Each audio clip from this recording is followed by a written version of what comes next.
Olá amigos, um bom dia, uma ótima quinta-feira para todos. Os patriotas aí que estão em frente ao Comando Militar do Nordeste devem ter ficado bastante chateados quando assistiu aí a live por ocasião da Jovem Pan com Paulo Figueiredo, em que ele relata que, segundo suas informações, né, são fontes fortes, uma vez ele é neto do ex-presidente João Batista Figueiredo, quando ele fala sobre o nosso comandante, né, do Comando Militar do Nordeste, aquele para o qual os patriotas estão implorando SOS e Forças Armadas. Infelizmente, dos 14 oficiais generais do alto comando do Exército, há 3 que estão resistindo a uma ação mais enérgica contra a investida dos tiranos do nosso país, né, em especial a partir do TSE e Supremo Tribunal Federal. Então, eu tinha falado antes em um vídeo que o presidente Bolsonaro certamente estava tendo dificuldade porque não estava tendo um consenso entre os oficiais generais do alto comando, e é de fato que foi confirmado pelo Paulo Figueiredo na Jovem Pan, né?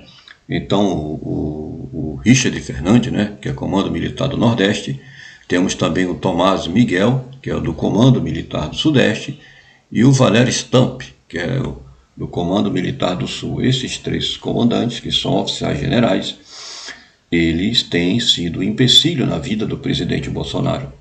Nós sabemos e conhecemos, elegemos o presidente Bolsonaro pelo seu perfil de liderança, pela sua aptidão para o governo, não é? Pela sua postura, não é, de estadista, e de fato veio governar para o povo. Portanto, o governo não governa sozinho, não é? Todo governo, todo país, toda nação precisa de um exército unido, forte, uma unidade. E quando esta unidade não está bem unida assim, há entraves em tomada de decisão de estados que venha trazer benefício para toda a nação. Então, o nosso comandante do Comando Militar do Nordeste, ele tem sido um entrave, e o seu nome precisa ser exposto, não é? Então, Richard Fernandes, ele tem aquele perfil mais acadêmico, né? Segundo Paulo Figueiredo, é aquele oficial general intelectual, não é? E eu sempre critiquei muito esses oficiais de gabinete, muitas vezes são indicados, né, para o generalato, não pelo seu mérito, né, pelo seu perfil de militar bravo, guerreiro, que está disposto a de fato honrar o seu juramento e morrer pela pátria. Mas muitas vezes eles são indicados por, como diz aqui no Nordeste, peixada, por ser coxado, como diz na Marinha, né? Porque tem um tio, porque tem um parente, ou porque tem um alinhamento ideológico, um político.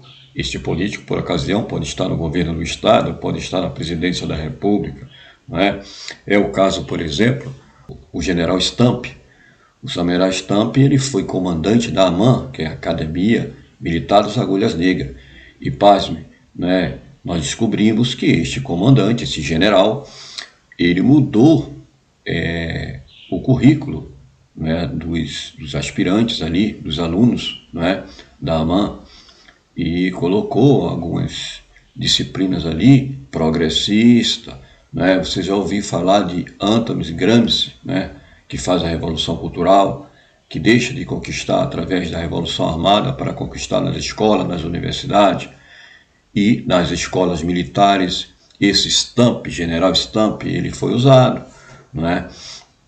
Então ele mudou o currículo, e essa mudança do currículo foi muito questionado dentro do Exército, porque isso afetou, não é, na estrutura da formação dos oficiais do Exército, não é? Então foi colocado ali um pouco de flexibilidade, de tolerância, aquela tolerância requerida pela esquerda, aquele relativismo cultural, e pasme, isso foi colocado no currículo da AMAN, não é? E ele foi muito criticado. É isso, pessoal. Então temos aí 3 oficiais generais, não é? Então o general Richard Fernandes, daqui do Comando Militar do Nordeste, o Tomás de Aquino e o Valério Stamp. São 3 comandantes aí do alto comando que precisam ser cobrados diretamente pelos patriotas que estão em frente aos comandos militares respectivos dos seus comandos, no caso do Nordeste, do Sul e do Sudeste. Então talvez chegou a hora de expor o nome deles, de cobrar deles, né?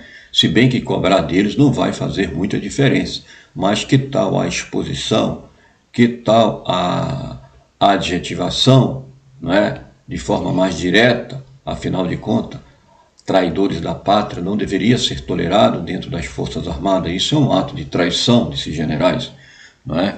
Nós temos aqui algumas informações adicionais, por exemplo, né?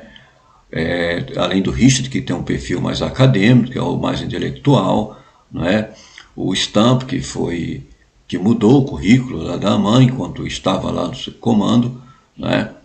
E esse Stamp também é amiguinho do José Levi. O José Levi, gente, ele é secretário-geral da presidência do Tribunal Superior Eleitoral.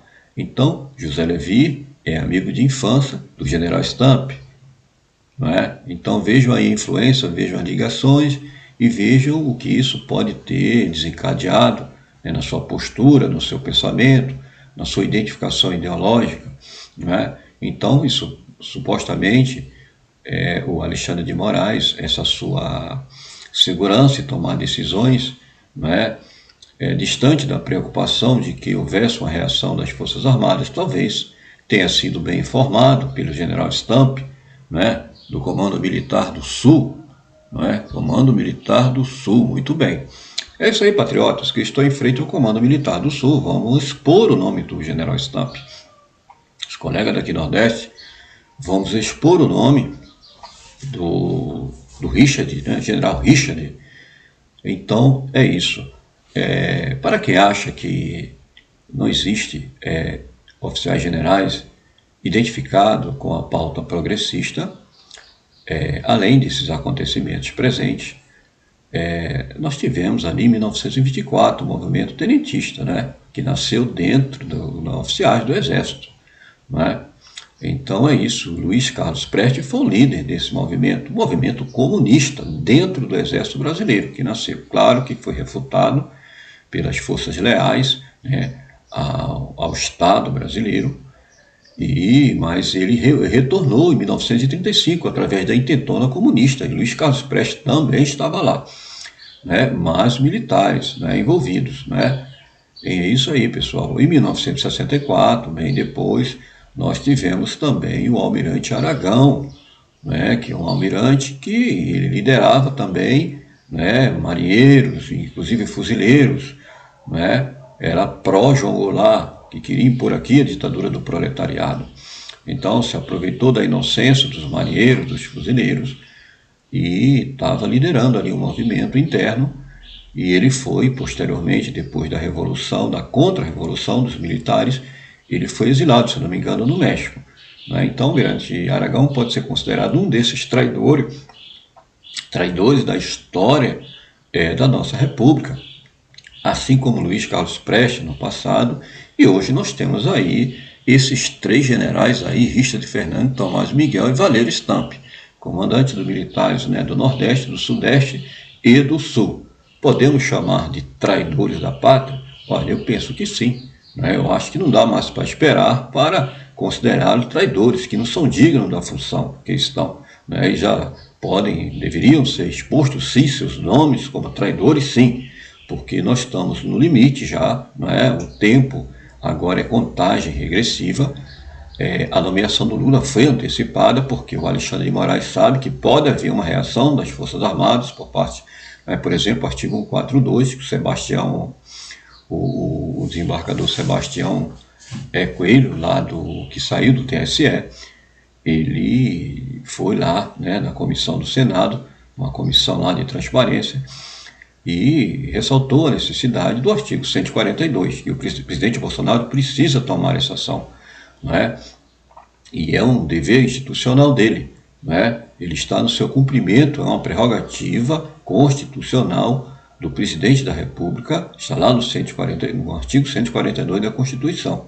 Se ele não fizer isso, né, certamente o povo o fará diretamente nas ruas, né? Aí já entra na convulsão social, porque aí a gente espera que o presidente tome essa atitude, né? O silêncio dele tem incomodado e tem preocupado bastante, porque você está em silêncio, mas está tomando uma ação, uma atitude, mas nós não estamos vendo ação nenhuma, salvo algumas reuniões com os militares. Depois dessas reuniões não acontece absolutamente nada.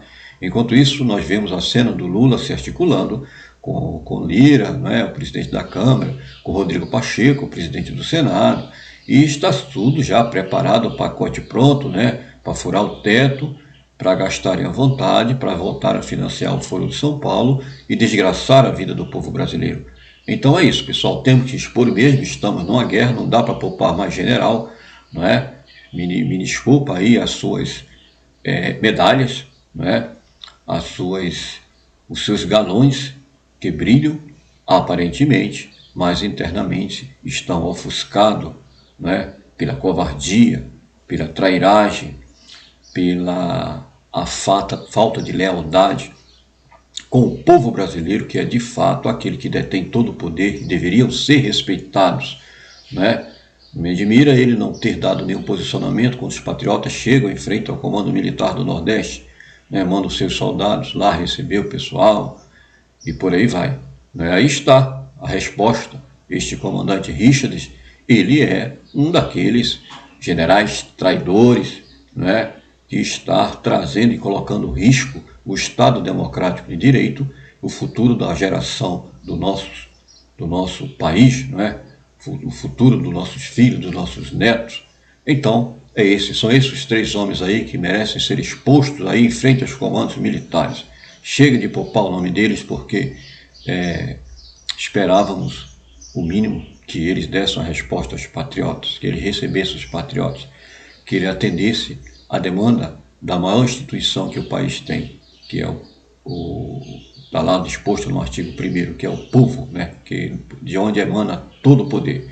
E não tivemos essa resposta deles não. Portanto, que aguente as consequências, né, que sejam expostos até as vísceras perante os patriotas, aonde quer que andes, não é? Seja no governo, né? E tem alguns deles que estão pleiteando já, 2 deles, né? Por exemplo, o Tomás e o Stamp, estão querendo ser ministro da Defesa do Lula. Né? Olha só o nível de trairagem desses caras aí. Eu vou falar desses caras, não dá para mais respeitar. Então, pessoal, é isso aí. São esses homens aí que merecem ser expostos, merecem ser colocados em pauta aí, os seus nomes nas faixas, de onde quer que seja, para que eles tomem vergonha na cara e sirvam ao Brasil e honrem o juramento que eles fizeram, que eles pertencem ao exército de Caxias, não ao exército de Lula, de Fidel Castro ou de Simão Bolívar. É isso aí, pessoal. Forte abraço a todos.